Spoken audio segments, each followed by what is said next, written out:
Charlie Potter. And wow, Charlie, all we can do at this point, it seems, is hit the refresh on the old laptop there on the social media outlets, because this thing with the coronavirus, and really starting yesterday, just moment to moment, real time. I was asked by Josh in the break, I'm 51 years old, had I ever seen anything like this? And of course my answer is no. I mean, this is all unprecedented, not just so much in terms of the global story that this situation is, but when you combine the social media era with this, crazy. Only way I know how to describe it. I don't know about you.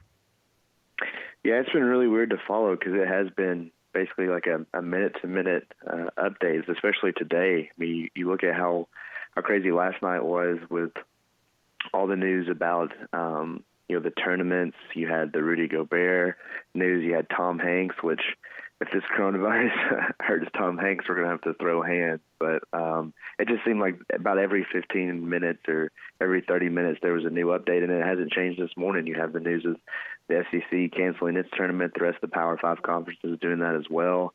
As of right now, the SEC has canceled all regular season sporting events until later this month on March 30th. So, I was kind of surprised that this phone call wasn't canceled, to be honest. It seems like everything's starting to shut down here in the last 18 or so hours. Well, typically after we have you on, I'll go ahead and let you know, Charlie, we do Lysol everything after you appear on the show, regardless of the coronavirus. But no, in all seriousness, I guess what we're waiting on now is the status of spring football practice in the Southeastern Conference, and specifically right here in Tuscaloosa. Yeah, that's the big one. I mean, I know everybody, likes postseason basketball. March Madness is popular because of that, and the baseball team was starting up SEC play. But I think everybody knows that with Alabama, football is king, and as of right now, everything is still on as scheduled. I think the good news for Alabama is it only has one day before spring break. Then you kind of get a 10-day break before returning on March 23rd. And the stipulation with the release that the SEC just put out is that it's regular season competition. This is practices. It's obviously not open to the public. We're in there for a brief period, and that'll probably, if they're going to axe something, I think they'll still probably go on with practice. But they'll probably axe our availability, which isn't really that much of a surprise. But just kind of looking around the rest of the league, I think our friends over at the LSU 24/7 site, Shea Dixon and Company, they put out that LSU still plans to have its annual coaches clinic, and they're going to continue on-campus recruiting. I think if Nick Saban has any kind of say in it, if he sees other teams around the SEC continuing to host recruits and to have things like their coaches clinic and spring practice, then Alabama will do the same. But it's going to be something we continue to monitor. And that's something that I've reached out and asked about at Alabama. Everything's on schedule right now, but as we've seen with the last 18, 20 hours or so, things can change quickly, so we'll continue to keep tabs on that. So if this is it for Alabama men's basketball this season, and we're having to make some assumptions if we go there, that, well, we don't have to make an assumption at this point about the SEC tournament or today's scheduled, now canceled matchup with Tennessee in the second round of the SEC tournament. How do we sum up this basketball season for the Alabama Crimson Tide in year one under Nate Oates?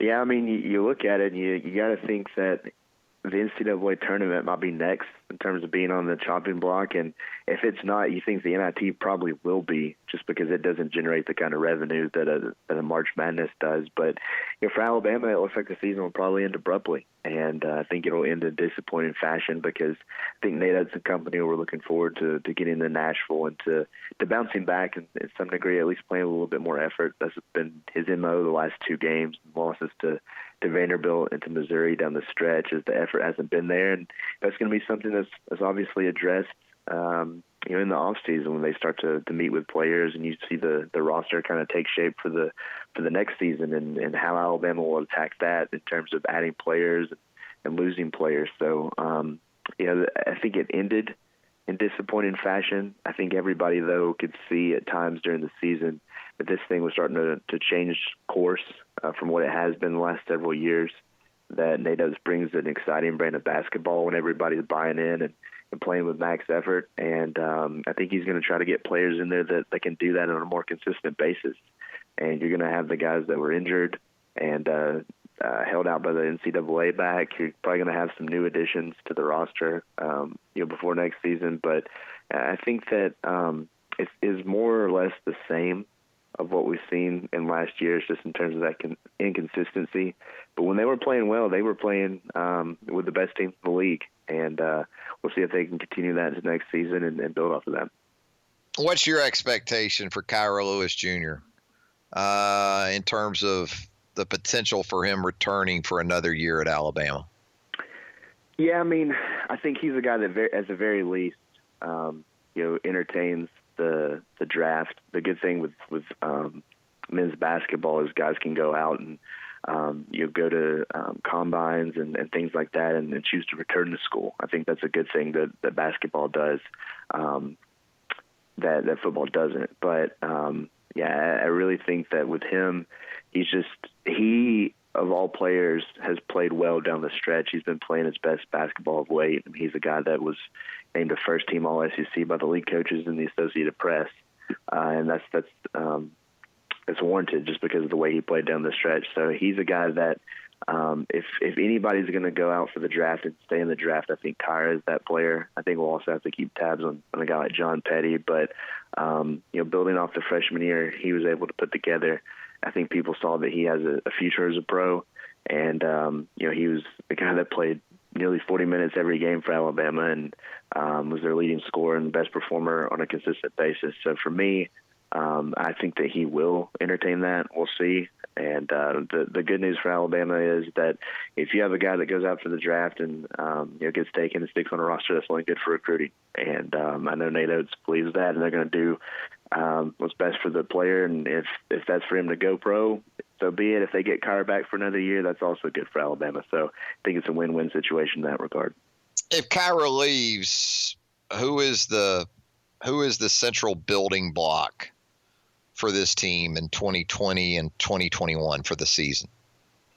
Yeah, I mean, you have to see what happens with attrition. Like I said, John Petty's the guy that could also enter the draft. He's been someone that's appeared in a variety of different areas on people's draft boards.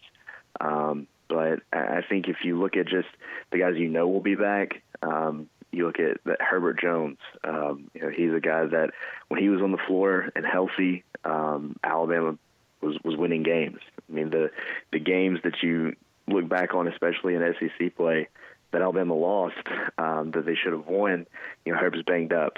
Even that Penn game at the beginning of the season, Alabama loses that whenever Herb goes out. So I think he's going to be a central building block. I think Jaden Shackelford, with the year he put together as a freshman, I think he'll be even better next year and be a dynamic scorer for this team. And then a guy that we didn't see on the court that was oftentimes referred to as the best player on the team at times, at least in practice, was Javon Quinterly.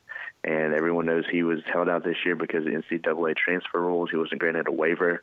And, the former McDonald's All-American, I think he can do some good things and help alleviate the pressure on Alabama if it is to lose a guy like Kyra Lewis at that point guard position. So, there's a lot of guys I think can step up and be big for the team next year, but those three are the first ones to come to mind whenever you think of guys that will be back that could be really big pieces in 2020 and 2021. So as we let you go here, Charlie, what we know as of this moment, the SEC men's basketball tournament canceled, SEC athletic events through March the 30th canceled. Is that where you're seeing us at this point? Still awaiting word on spring football practice and how it might be impacted. I guess that's where we're at. Yeah, I mean, as of right now, and like we've said, I mean, it changes. I was just trying to read Twitter while also keeping up with this because it has been just a stream of news is coming out of a faucet at breakneck speed. But Ross Dellinger of Sports Illustrated has said that, according to his sources, the spring football practice is not included as of now in the SEC suspension of events. So it sounds like each school, at least from what he's reporting, will determine their course of action when it comes to practices. And like I said at the beginning, if it's up to Nick Saban, I think this team will hold all 15 practices. The good news is they're all close to the public. And the real question for me, I'm not going to be shocked if Alabama practices because it's practice. But the real question for me will be what happens on A-Day. And, of course, that falls after that March 30th window, so that's something that'll probably be revisited later. But as of now, Alabama's supposed to hit the practice field tomorrow afternoon. Nick Saban's supposed to have a press conference. The Nick Saban press conference will be interesting. I'm sure they'll have some kind of barrier. He'll be in a hazmat suit. Yeah. We might even have a teleconference. Who knows? But right now, they're going to practice tomorrow, and we'll see if that changes. Yeah, you were already looking at an 8A situation due to the enhancements to Bryant-Denny Stadium that was going to have a limited capacity there. So, it's easy to sort of envision a scenario moving forward where the decision's made, look, we're just going to still have the scrimmage even in the stadium and perhaps still have it on, SEC Network Plus and part of that whip around coverage. Maybe that's what they're going to do around the league on that Saturday in general. Still a little ways off, but I think, Charlie, we qualify as essential personnel. Okay. So we should still have those media viewing periods if Alabama practices tomorrow. What do you think? I think so. And the good news is some of these releases have said credential media. So thanks for them for including us. But yeah, I mean, bump us up to essential. I think so for sure.